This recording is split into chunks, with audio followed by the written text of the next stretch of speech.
Magandang umaga, tanghali, gabi po sa inyo ngayon lahat. Yan. Ako po ay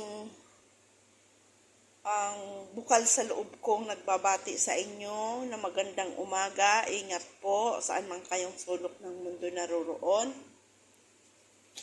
Ingat po tayo palagi. Sa ngayon po magagawa tayo ng chicken grill. Pero po ang gagawin ko para madali, may dalawang technique po ako nito. Ganito.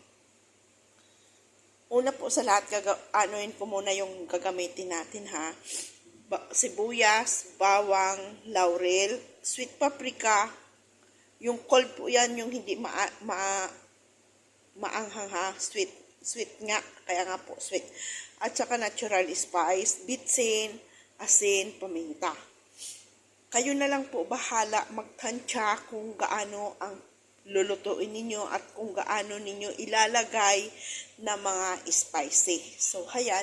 Yung manok naman po, nilinis ko na. Hinati ko lang po by 2. Yung isang whole chicken, kinat ko lang siyang by 2. So, malaki po yan kasi ilalagay natin sa oven. So, hayan. Lagyan na natin ng lemon. Ito po, kaya linagay ko, halos kalahati po ang nilagay kong lemon para dagdag pa po to sa bango. So, hayan, ibuhos na natin yung mga aromatics natin. Ilalagay na natin yan sa ating kalan.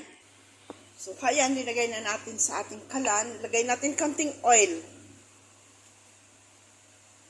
Bakit po may kanting oil? Para po siya hindi po hindi siya dry. Kasi ilalagay natin yan, makatapos tayong maluto niyan dyan, para madali, ilalagay natin sa oven. At saka po, bakit? Para po matimpla ng maayos. Kasi pwede naman siya matimpla ng maayos na i-grill natin. Kaso wala na tayong time, kaya gagawin natin, lulutuin na muna natin sa apoy bago natin ilagay sa oven. Kasi po, para po siya manuot yung lasa niya sa ating manok. At yung manuot ang ating mga ingrediente. So, ayan, nalagyan na natin ng hot water po yan. Yan. Hayaan natin siyang kumulo. At anuhin muna natin siya para maano yung absorb yung mga ingrediente natin. Ayan, yung nagbibigay ng kulay ang sweet paprika.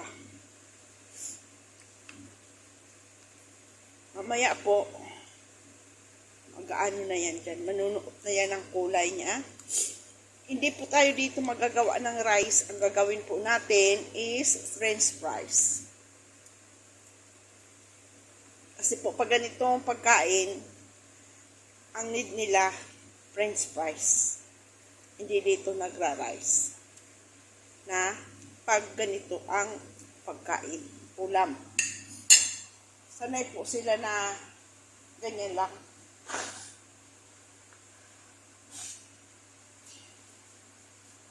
Yan po, kaya nag-init tayo ng tubig dyan para po makapag-ano tayo ng pang french fries. Kaya naman po natin ininit yung tubig para po, bakit?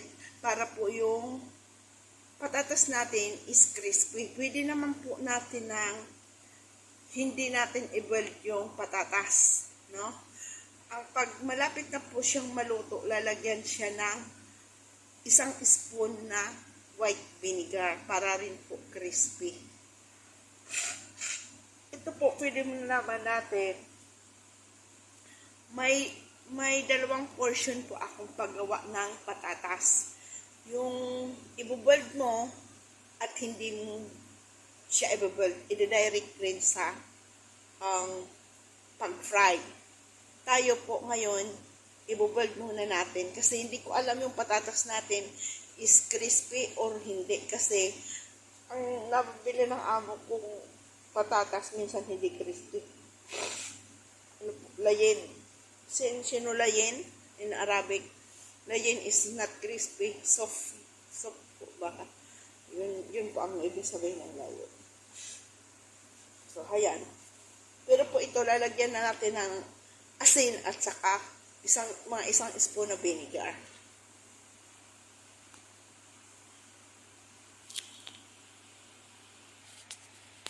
po, lalagyan natin siya ng vinegar, ha? Mamaya, pakuluin na muna natin kasi kuha tayo ng konting tubig. Tingnan mo yan, o, di ba? Pag linagyan natin ng boiled water na madali siyang ma-boiled ang manok natin. Para manuot yung lasa. Kasi pag idiniretso mo sa oven, manunuot naman siya sa lasa. Pero kailangan i-marinate mo siya ng mga how many hours. Kaso wala na tayong time kasi marami tayong trabaho. So may dalawang purpose kung bakit tayo nagawa ng ganitong chicken grill. Lulutuin muna natin sa apoy bago natin ilalagay sa oven. Para ang purpose po noon, manuot yung lasa niya pag hindi na po ma-marinate. Depende po yan sa lulutuin ninyo pero kung katulad ng fried chicken, hindi pwedeng iluto muna ng ganyan, di ba? Ida-direct. Pero may fried chicken naman siya na pwede mo siyang iluto ng ganito muna bago mo i-fry, di ba? Ito po,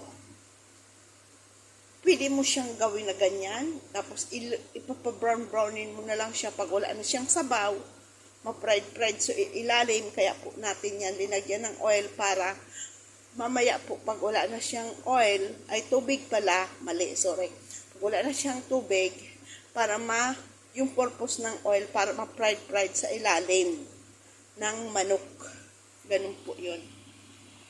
So, kaya, lagyan natin ng konting asin.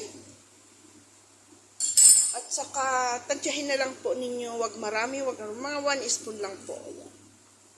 Tapos, ilalagay na natin tong patatas. I-golden natin konti.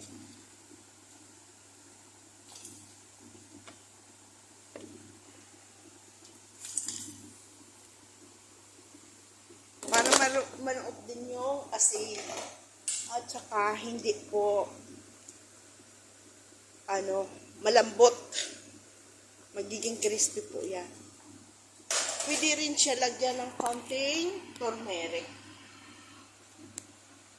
Pampakulay ng buhay. Di ba ang pag-ibig mayroong pampakulay?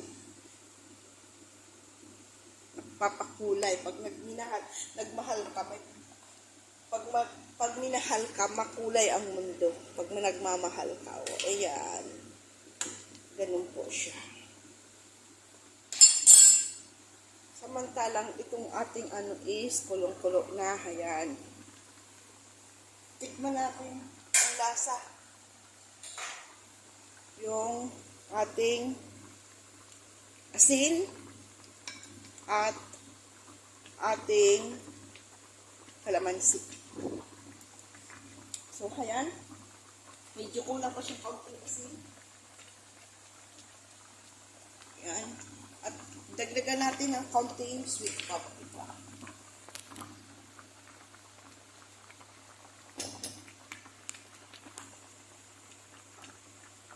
Cold paprika po yan.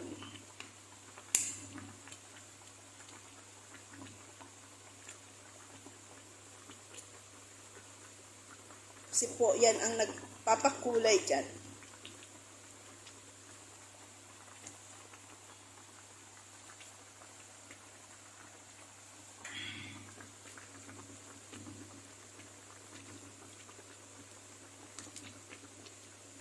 Para madali siyang maluto. Kasi ang amo ko, kakain yan mga 1:30. Now, 12:20 na. At least, pag linagay natin sa oven, madali na siya.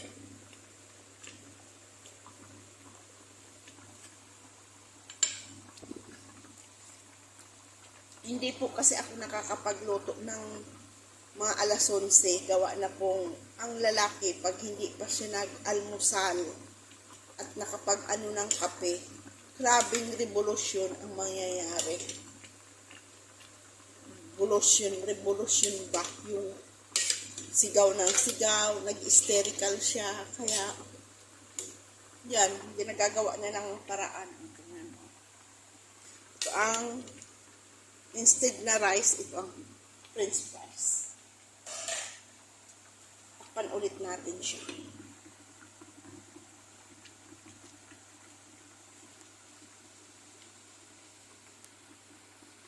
So, ito, hahanguin na natin. Okay na po yan.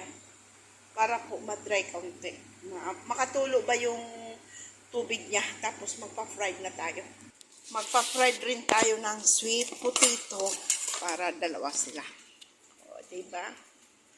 Ang pag-fried ko naman dito ng sweet potato kasi ang kamote po dito is malambot. Para po siya hindi malambot. Lagyan natin ng konting all-purpose flour. Spray na natin. Katulad lang po nito. Ganyan. Ayan. I-fry na natin yung kamote.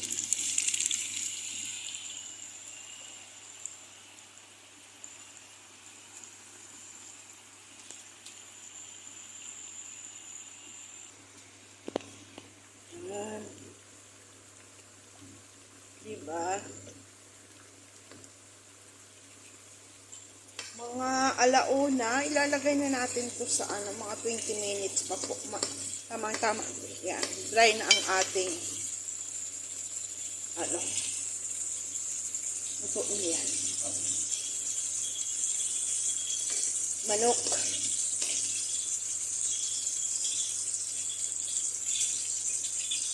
Sabuyan natin dito para manuot yung lasa niya as in.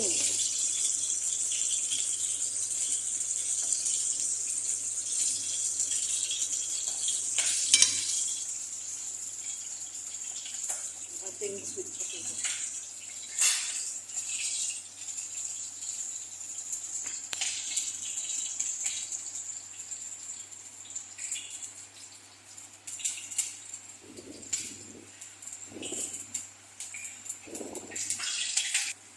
Yan, malapit na ang ating sweet potato fries. Saka ang ating manok. Ayan.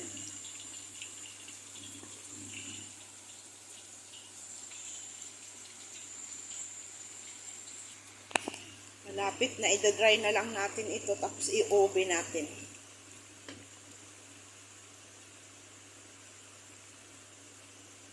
Diba?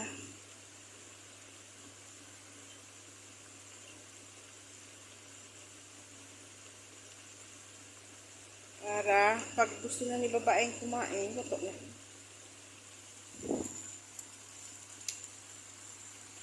Templado na siya. Yan na ang ating sweet potato fries. Ayan. Diba? Crunchy siya.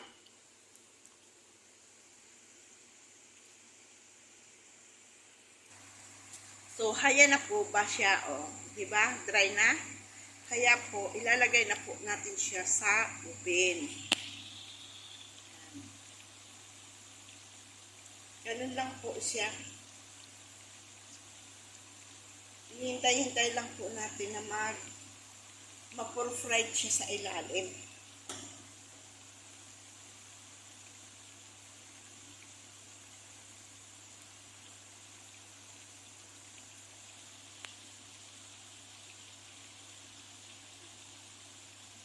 Samantalang ito, malapit na din.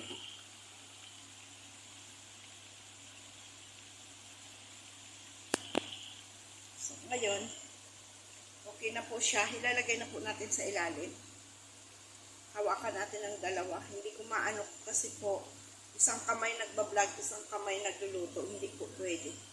Baka matapon. So, at mainit pa naman po yan. Kaya, lagay na muna natin. Ay.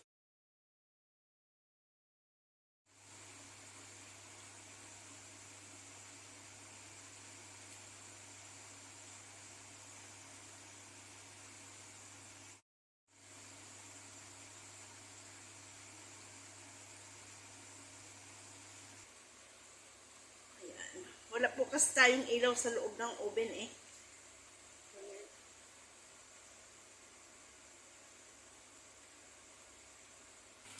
Nagawa tayong konting pansit. Hindi ko na pinakita kung paano ko ginawa. Kasi alam naman po ninyo kung paano magawa ng pansit, diba?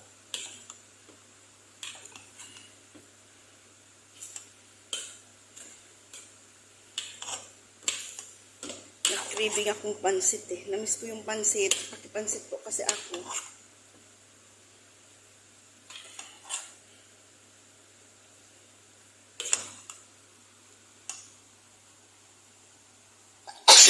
Bismillah.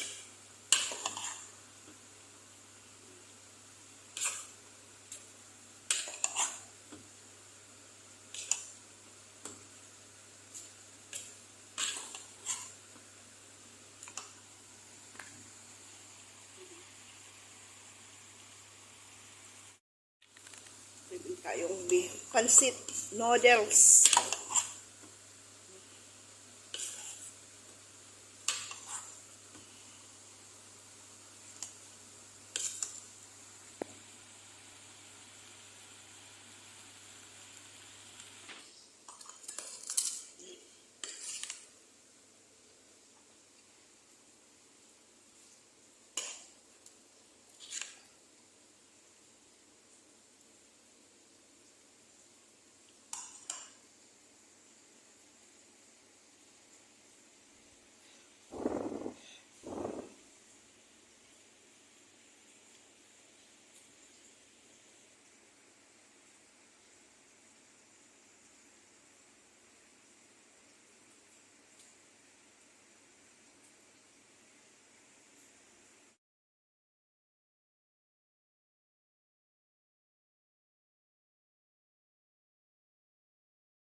Kung gusto po niyong mapanood, i-upload ko po yan sa YouTube. Bye-bye, God bless.